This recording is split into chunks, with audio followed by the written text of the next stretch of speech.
Hi, it's Melina J. Today we're going to install Linux Mint 22.1 as a dual boot on a separate SSD. Before installing, we've done three things. We've made a bootable live USB. We've disabled Secure Boot and Fast Boot from the BIOS menu. And we have backed up all our files in case something goes wrong. It's also recommended to be connected to the internet. Now we can start the install. The computer is off. Insert the live USB. Turn the computer on and immediately press the F key that opens the boot menu. It varies from computer to computer.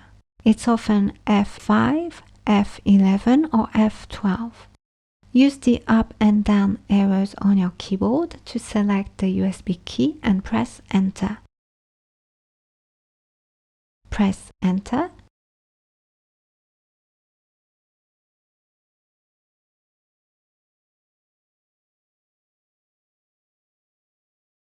You can try Linux Mint for a bit, check the internet, the sound, etc.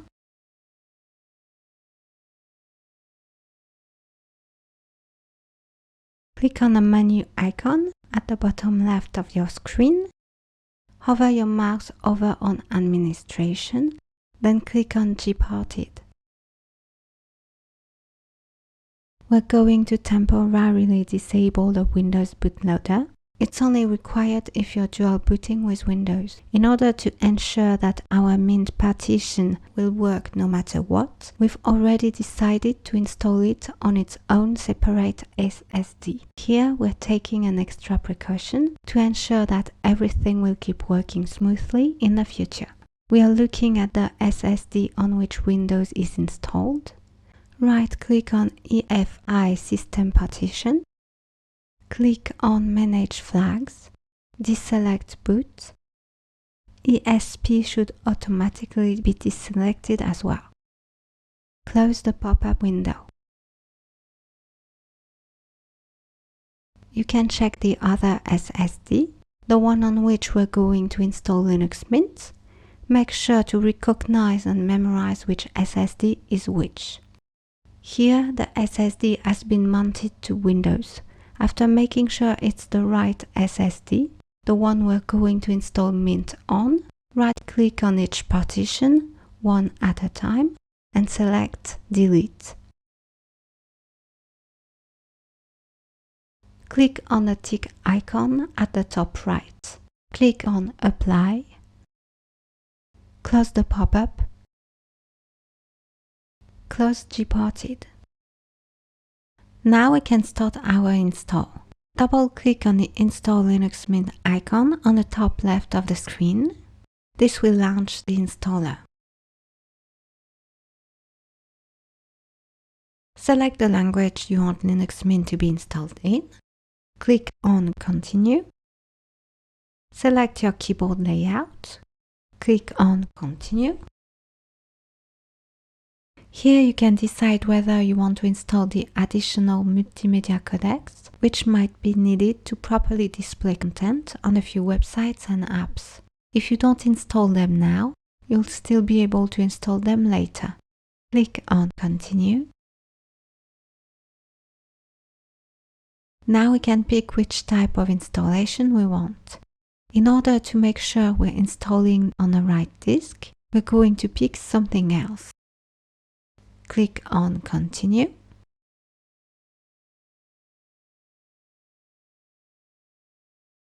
First, we're going to select the right disk for the bootloader installation.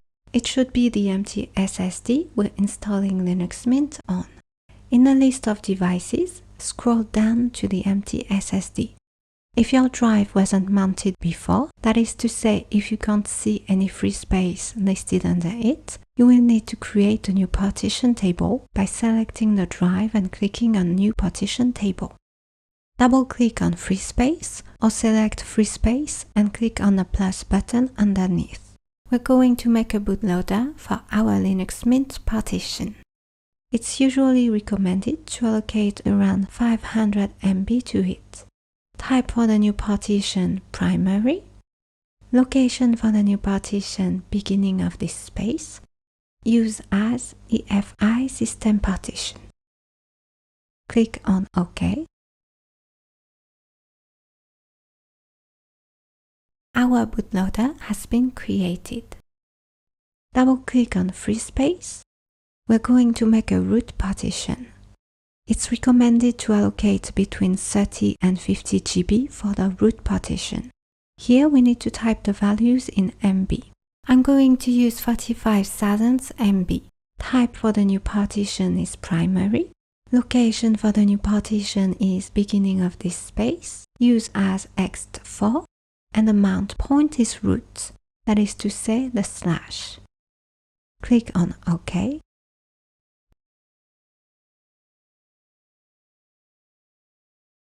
Our root partition has been created. Next, we're going to make a swap partition. Double-click on free space. It's recommended to make a swap partition of the same size as your RAM. I'm going to use 16 GB. Type for the new partition is primary. Location for the new partition is end of this space. Use as swap area. Click on OK. The swap partition has been created. Now we're going to make a home partition.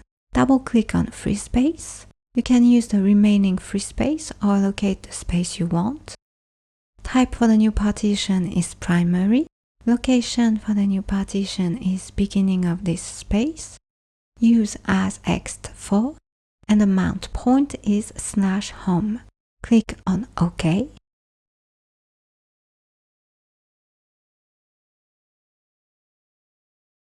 Our home partition has been created.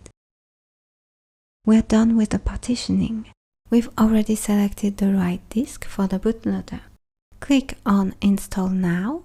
We have a confirmation pop-up. Check if everything is right. Then click on Continue. It might take a short while. Select your location. Click on Continue. Now we need to choose a username and a password. Then click on Continue. The installation has now started. It can take a while.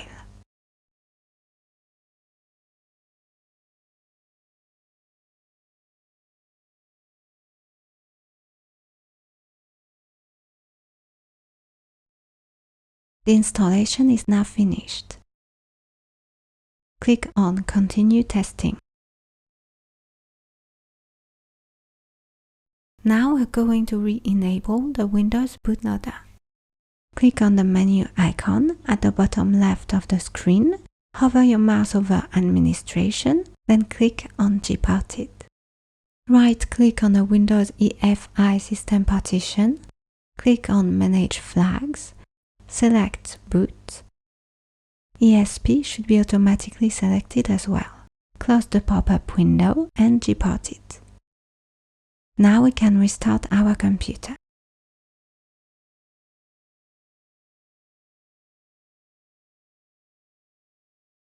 When prompted, remove the USB key and press Enter.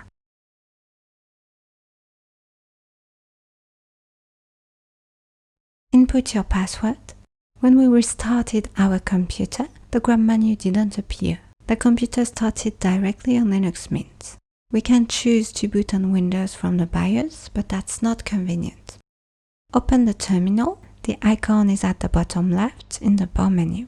Type sudo update grub. Don't forget the hyphen in between. Press Enter. Input your password and press Enter. Close the terminal. Restart the computer. Now the grab menu appears and you can select which OS you want to boot.